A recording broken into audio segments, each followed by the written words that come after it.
सानवी जी, America से। राधे राधे महाराज जी। महाराज जी, मैं परिवार सहित अमेरिका में रहती हूँ। आपका सत्संग एवं एकांतिक वार्तालाप पिछले 2 सालों से सुन रही हूँ।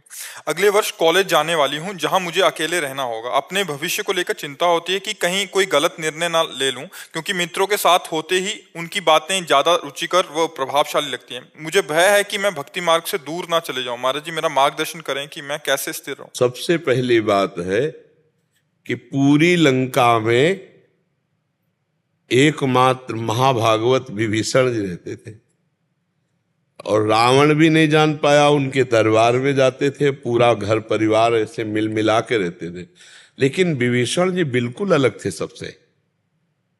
लंका निश्चर निकर निवासा, और यहां कहां सज्जन कर वासा। तो अगर हम ये सोचे कि हमारे मित्र सब भगवत विमुख हैं, संसारिक हैं, और मुझे भक्ति से गिरा न दें, तो पहली बात तो मुझे ये संशय ही नहीं करना चाहिए, क्योंकि मैं भगवान के आश्रित हूं। जब लंका में रह के विभीषण जी भक्ति कर सकते हैं, तो हम भी भगवान के अंश हैं। अमेरिका या कहीं भी रहे, भगवान की भक्ति बहुत अच्छे से हो सकती है। जब हमारा निर्णय कमजोर होगा, तो हम भारत में रहे, वृंदावन में रहे, तो भी भ्रष्ट हो जाएंगे। क्या वृंदावन में नहीं भ्रष्ट हो जाएंगे? हमारा निर्णय कमजोर है तो हम कहीं भी गिर सकते हैं। अगर हमारा निर्णय कमजोर नहीं है, पक्का है, तो कोई भी हमें नहीं गिरा सकता।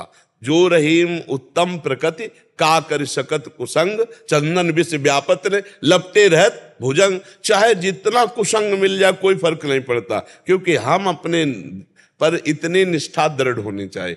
पहली बात बच्चा ये है, चाहे बच्चा हो चाहे बच्ची, हमारी हाथ जोड़कर प्रार्थना है कि आजकल ये जो गर्लफ्रेंड बॉयफ्रेंड रूपी विष चला है, इससे अगर पहले अपने आप को परिपक्व रूप से बचा ले, तो आगे का मार्ग बहुत प्रशस्त हो जाएगा। हम दोस्ती का विरोध नहीं करते, दोस्ती करो, बच्चा बच्ची से दोस्ती करे, बच्ची बच्चा से दोस्ती करे।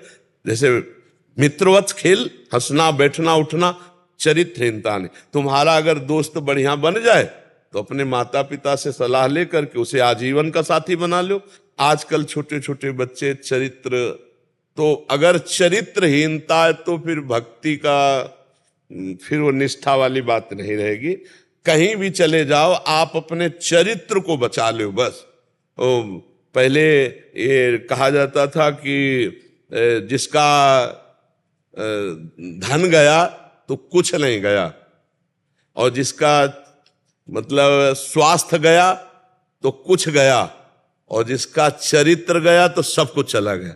Money is loss, nothing loss, और health is loss, something loss, और character is loss, everything loss. सब कुछ नष्ट हो गया। और आज है उल्टा चलता है ले।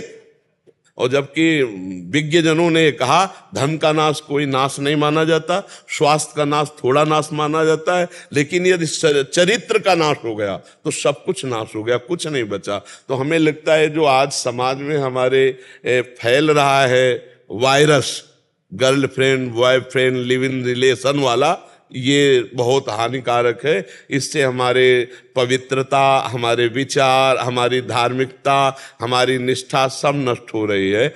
माता पिता रोते रह जाते हैं, बच्चे बच्चियां एक भी उनकी बात ना मानकर मनमानी आचरण कर लेते हैं। अब वो रो के क्या करें? ये आज की पढ़ाई लिखाई है।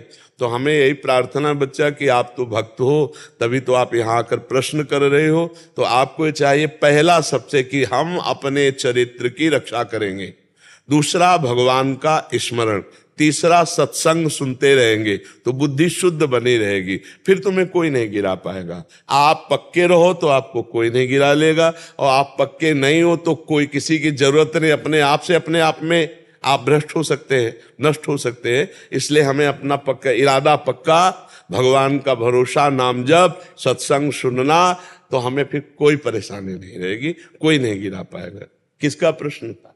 हाँ बच्चा, आप पवित्र रहिएगा, चरित्र पर जरूर ध्यान दीजिए। आजकल चरित्र को कुछ समझा नहीं जा रहा, और यही बहुत आगे चल करके नाशकारी बन जाता है।